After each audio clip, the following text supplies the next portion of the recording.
বিকেলবেলা আবার top most item হিসেবে শুনানি হবে।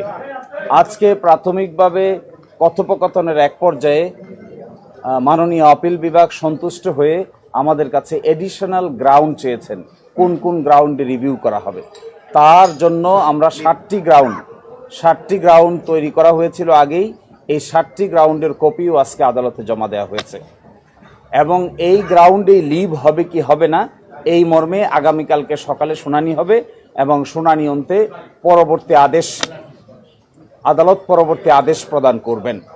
মূলত তৎকালীন আদালত ওনাকে 3টি ঘটনায় মৃত্যুদণ্ডাদেশ দিয়েছিল এবং ওই মামলায় আরেকজন মাননীয় বিচারপতি তখন ভিন্নমত পোষণ করে ওনাকে খালাস দিয়েছিল এবং এই বিষয়গুলোও এই রিভিউ আবেদনে উঠে এসেছে।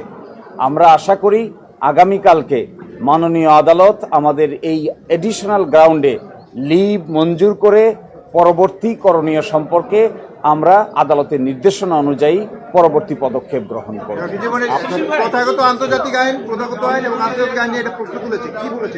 যে এখানে মূল প্রশ্ন উঠেছে যে কাস্টমারি ইন্টারন্যাশনাল ল বা প্রথাগত আন্তর্জাতিক আইন বাংলাদেশের যুদ্ধাপরাধ ট্রাইব্যুনালের ক্ষেত্রে প্রযোজ্য হবে না মর্মে অতীতের আদালত বলেছেন। এটাই আজকে রিভিউ হচ্ছে যে এই যে আন্তর্জাতিক আদালতের আইন এখানে প্রযোজ্য হবে না এই কথা বলে যে রায় দেওয়া হয়েছে শুধু জনাব এটিএম আজহারের ক্ষেত্রে নয়, জনাব কাদের মোল্লা সহ জনাব মতিউর রহমান নিজামী, জনাব কামরুজ্জামান এবং অন্যান্য আলী হাসান মোহাম্মদ মুজাহিদ, জনাব মীর কাশেম আলী সকলের ক্ষেত্রেই এই যে আন্তর্জাতিক আইনের প্রথাগত বিধান প্রযোজ্য নয় মর্মে রায় দিয়েছে। আজকে যে রিভিউ পিটিশনের আলোচনা উঠেছে সেখানে উঠেছে অতীতের সবগুলো রায়, এই যে একটি ফাইন্ডিং তারা দিল এবং এই মানুষগুলোকে মৃত্যুদণ্ড দিয়ে এক্সিকিউট করা হলো, আজকে যদি সেই সব রায়গুলো এই পয়েন্টে রিভিউ হয় তাহলে আন্তর্জাতিক আইনের অ্যাপ্লাই না করার কারণে যে অবিচার হয়েছে সেটা নতুন করে আবার প্রমাণিত হবে। শিশির ভাই, চীনের আইনজীবী প্রবীণ নিয়োগীকে আপিল বিভাগ ডেকেছিলেন, তার কাছে কি জানতে চেয়েছেন এবং তিনি কি বলেছেন?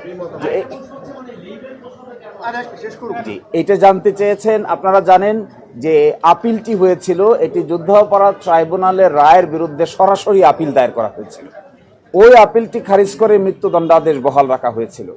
এখন এসে প্রশ্ন করা হয়েছে যে এই আপিলের বিরুদ্ধে যে রিভিউটি দায়ের করা হয়েছে এখানে কোনো লিভ গ্রান্ট করতে হবে আগে নাকি সরাসরি রিভিউ পিটিশনটি অ্যালাউ করতে পারবে। এই প্রশ্নে সিনিয়র আইনজীবী জনাব প্রবীণ নিয়োগীর মতামত নিয়েছেন। জনাব প্রবীণ নিয়োগী বলেছেন যে লিভ গ্রান্ট করার অতীতের অভিজ্ঞতা আছে, এটিকে বিবেচনা করে আজকে আমরা আরো কিছু আইন কানুন দেখার চেষ্টা করব যে লিভ গ্রান্ট না করেও সরাসরি রিভিউ পিটিশন মঞ্জুর করা যায় কি না। আগামীকালকে সকালে এই আইনের বিধানগুলো মাননীয় আদালতের সামনে উপযুক্ত পন্থায় দায়ের করা হবে। আপনাদের এই আজকের যে বক্তব্য ছিল সেখানে শুধু আইনের বিষয় ছিল নাকি আরো অন্য বিষয়? আমরা দেখেছি আপনার সিস্টেমিক অ্যাটাক বিভিন্ন বিষয় নিয়ে আপনার কথা বলেছেন। যে এখানে কথা উঠেছে যে কাস্টমারি ইন্টারন্যাশনাল ল ছাড়া অর্থাৎ প্রথাগত আন্তর্জাতিক আইনের যে বিধান এই বিধান ছাড়া ইন্টারন্যাশনাল ক্রিমিনাল কোর্টের কোনো বিচার করা সম্ভব নয়। এই বিচার হয়েছে সিয়েরা লিওনে, এই বিচার হয়েছে রুয়ান্ডাতে, এই বিচার হয়েছে ইউগোস্লাভিয়ায়, এই বিচার হয়েছে টোকিওতে। সব জায়গায় ইন্টারন্যাশনাল ক্রাইমস ট্রাইব্যুনাল যারা ছিলেন তারা কাস্টমারি ইন্টারন্যাশনাল লকে অ্যাপ্লাই করে বিচার করেছে, কিন্তু আমাদের দেশের কোর্ট এসে বলেছেন যে এটা একটা ডোমেস্টিক ট্রাইব্যুনাল, এখানে আন্তর্জাতিক প্রথাগত আইনের কোনো প্রযোজ্যতা নাই। আজকে আমরা সেই প্রশ্নই তুলেছি যে আন্তর্জাতিক অপরাধের প্রযোজ্যতা ছাড়া, ওই আইনগুলোর বিধানের প্রযোজ্যতা ছাড়া এই মামলার বিচার করা পসিবল নয় এবং যা করা হয়েছে তা আইনসম্মতভাবে করা হয় নাই। মোস্ট ইম্পর্টেন্টলি, সবচেয়ে ইম্পর্টেন্ট কথা হলো কেন আন্তর্জাতিক আইনের বিধানকে বাতিল করতে হলো বিচার করতে গিয়ে। আমরা বলেছি যে আন্তর্জাতিক আইনের বিধান যদি মানা হয় তাহলে যাদেরকে এইভাবে মৃত্যুদণ্ডাদেশ দিয়ে এক্সিকিউট করা হয়েছে তাদেরকে এইভাবে মৃত্যুদণ্ডাদেশ দিয়ে সাক্ষ্য প্রমাণের দেওয়া সম্ভব। আইনের বিধানকে না করে আইনের বিধানকে অ্যাপ্লাই করার চেষ্টা করেছেন। কারণ কি জানেন? আরো ইন্টারেস্টিং বিষয়, কারণ এই আইনে বলা আছে যে সাক্ষ্য আইন এবং ফৌজদারি কার্যবিধি অ্যাপ্লাই করা হবে না। যদি সাক্ষ্য আইন ফৌজদারি কার্যবিধি অ্যাপ্লাই করা না হয় তাহলে বিচারটা হবে কোন আইনে?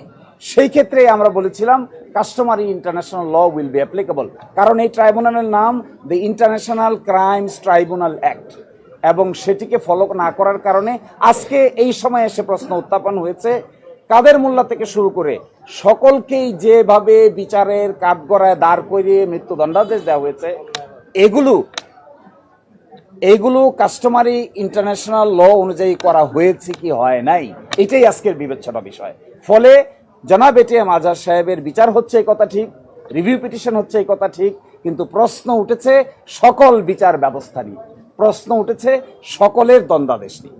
আচ্ছা, জামাতের সেক্রেটারি জেনারেল আছে, আমরা একটু আপনার কাছে জানতে চাই, আপনারা আজকে এসেছেন, এটা কি কোর্টের উপর চাপ প্রয়োগ করার কোনো ইস্যু কিনা, অথবা আপনাদের অনেক কর্মসূচি ছিল আজকে কোর্টকে ঘিরে? ধন্যবাদ। না, কোর্টের উপরে চাপ প্রয়োগের কোনো প্রশ্নই ওঠে না। কোর্টের উপরে চাপ প্রয়োগের কোনো প্রশ্নই ওঠে না। আমরা আইনের প্রতি, আদালতের প্রতি সবসময় শ্রদ্ধাশীল, আমরা ন্যায় বিচারের প্রত্যাশী। আর এটা যেহেতু একটা সাবজুডিস ম্যাটার, আমাদের সিনিয়র লয়ার লিগ্যাল বিষয়গুলো খুব পরিষ্কার করে গণমাধ্যমের সামনে ব্যক্ত করেছেন। আমরা ন্যায় বিচারের জন্য অপেক্ষা করছি। আমরা আদালতে এসেছিলাম শুনানিটা অবজার্ভ করার জন্য। জি, সেটা তো আমরা কালকে আবার শুনানি হবে। আদালত শুনানি শেষে নিশ্চয়ই কোনো আদেশ দেবেন। আমাদের সিনিয়র লয়াররা সেখানে থাকবেন। Court will decide. আমরা সেজন্য ওয়েট করছি। আমরা ন্যায় বিচারের জন্য অপেক্ষা করছি। ইনশাআল্লাহ আদালতে জুলুমের বিরুদ্ধে ন্যায় বিচার আমরা ইনশাআল্লাহ পাবো।